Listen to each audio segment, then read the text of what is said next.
नमस्कार दोस्तों। जब नौकर मालिश कर रहा था तो वह मेरे उस चीज के पास आकर रुक गया। मैंने कहा, तुम रुक क्यों गए, काम जारी रखें। वह अपने हाथों से मेरी मालिश करने लगा। मैंने उसे थोड़ा प्रोत्साहित किया, यह गलत नहीं है, आप अच्छी मालिश कर रहे हैं। वह थोड़ा घबराया लेकिन फिर उत्साह के साथ मालिश जारी रखी। 1 घंटा बीत गया और उसके हाथों ने मुझे एक अलग दुनिया दिखाई। फिर वह बोला, मालकिन आप बहुत सुंदर लग रही है, उसने मुस्कुराते हुए कहा। और मैंने भी उससे कहा, आप बहुत अच्छा काम कर रहे हैं। उसने बिना सोचे मुझसे पूछा, क्या तुम मेरे साथ क्रिकेट खेलोगे। नमस्कार दोस्तों, आज के स्टोरी में आपका स्वागत है। मेरा नाम पायल है और मैं दिल्ली में रहती हूँ। मैं देखने में बहुत सुंदर हूँ। मेरी गहरी भूरी आंखें, मेरी कोमल त्वचा पर गुलाबी होठ और लंबे काले बाल एक विशेष आकर्षण है जो सीधे मेरी पीठ तक जाते हैं।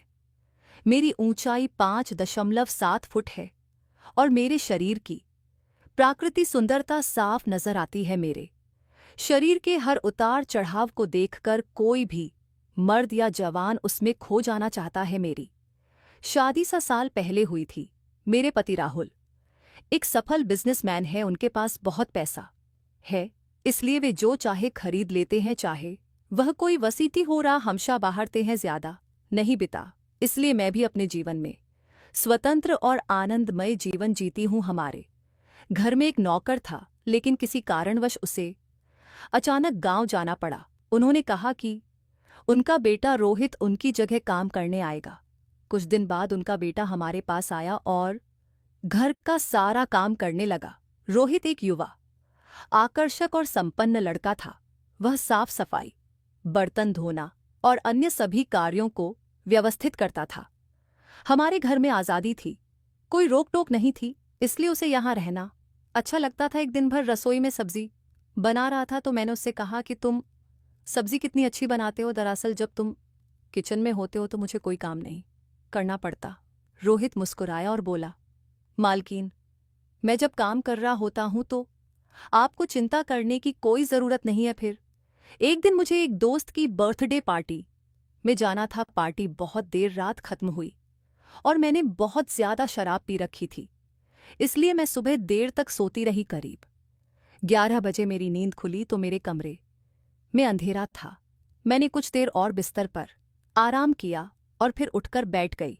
मैंने रोहित को आवाज दी और चाय लाने को कहा। थोड़ी देर बाद रोहित चाय लेकर आया और बिस्तर के पास खड़ा हो गया। उसकी आंखों में कुछ अलग सा था। मैंने उसके चेहरे की तरफ देखा, वह मेरी तरफ ही देख रहा था। शायद मैंने उस पर ज्यादा ध्यान नहीं दिया।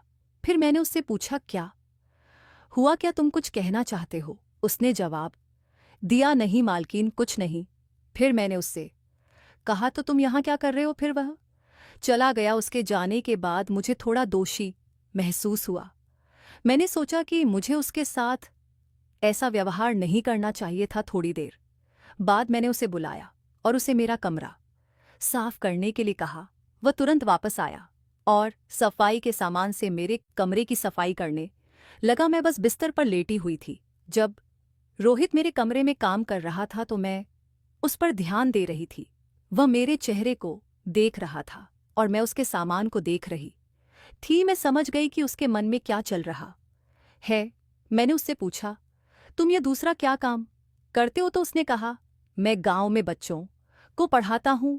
फिर मैंने पूछा, सिर्फ पढ़ाते हो या कुछ और भी करते हो। उसने कहा, मैं शाम को अखाड़े में जाता हूं। मैं मुस्कुराई और कहा, मुझे नहीं लगता कि आप अखाड़े में जाते होंगे।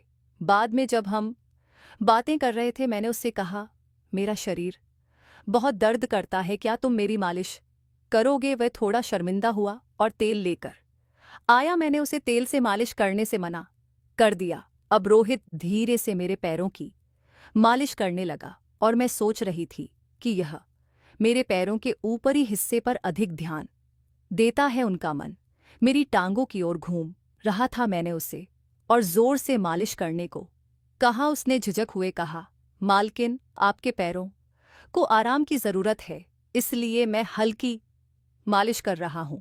मैंने हंसते हुए कहा, मुझे धीरे धीरे मालिश करना पसंद नहीं है।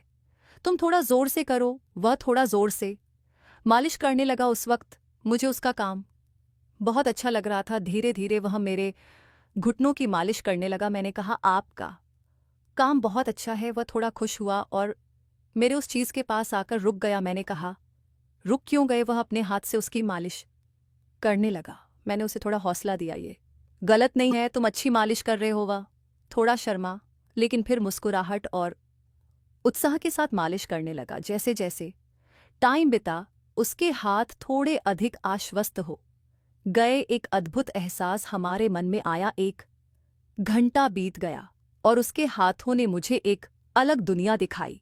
मालकिन, तुम बहुत सुंदर लग रही हो, उसने मुस्कुराते हुए कहा। मैं मुस्कुराई और मैंने उससे कहा कि तुम बहुत अच्छा कर रहे हो। उसने बिना सोचे मुझसे पूछा, क्या तुम मेरे साथ क्रिकेट खेलोगे? मैंने मुस्कुराते हुए उससे कहा, हाँ, खेलूंगी, जिसका मैं लंबे समय से इंतजार कर रही थी। अब उसने खेल शुरू कर दिया। मुझे इस खेल में बहुत मजा आ रहा था। खेलकर वह थका हुआ लग रहा था। फिर मैंने उसे थोड़ा आराम करने की कहा। हमारे एक साथ समय बिताने के कारण मुझे अपने पति के अलावा एक अलग दुनिया का अनुभव हुआ। हमारा रिश्ता एक विशेष स्तर पर चला गया। पहले मैंने उसे एक दोस्त के रूप में देखा, लेकिन उसकी मालिश से मुझे बहुत संतुष्टि मिली। उसके साथ बातचीत बढ़ती गई और एक बात स्पष्ट हो गई। हमारे द्वारा की गई बातों के कारण हमारे रिश्ते में भावनाएं और गहरी हो गई। एक दिन मैंने उससे पूछा, आपकी और क्या रुचि है? उसने उत्तर दिया, मालकिन, मैं आपको कुछ बताना चाहता हूं। उसके चेहरे पर एक गंभीर भाव था। मैंने उस पर कुछ ध्यान देना जारी रखा। उसने कहा, मेरा सपना एक महान शिक्षक बनना और बच्चों को ज्ञान प्रदान करना है। मैंने देखा कि वह अपनी आकांक्षाओं को कितना महत्व देता था। मैंने उसे और प्रोत्साहित किया, लेकिन उस सपने को हासिल करने के लिए कड़ी मेहनत करनी होगी। हमने एक अनूठी बातचीत शुरू की। उन्होंने बताया कि उनके सपने और उनके काम करने का तरीका कितना महत्वपूर्ण था।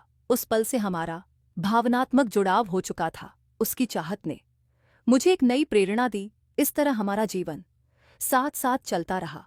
एक दिन मुझे एहसास हुआ कि मैं उससे प्यार करती हूँ। मुझे चिंता थी कि यह एक भ्रम हो सकता है। मैंने अपने मन की गहराइयों से उससे पूछा, क्या तुम जानते हो मेरे पति के बारे में मैं क्या सोचती हूँ? वह रुका और बोला, क्या तुम अपने पति के साथ खुश नहीं हो? मैंने उससे कहा, उसे केवल काम से मतलब है। रोहित ने कहा, तो क्या तुम हमारे रिश्ते को और गहरा करना चाहती हो? मैं असमंजस में थी। जब मैं रोहित के साथ थी तो खुश थी, लेकिन मुझे अपने पति की याद आती थी। कभी कभी मुझे उसके लिए प्यार महसूस होता था, लेकिन अगले ही पल मेरे विचार गहरे हो गए। फिर एक दिन रोहित ने मुझे अपने मन की बात बताई। उसने नरम रुख अपनाया और मुझसे कहा, तुम मुझसे शादी करोगी? फिर मैंने मन बना लिया कि अब मुझे कुछ तय करना ही होगा।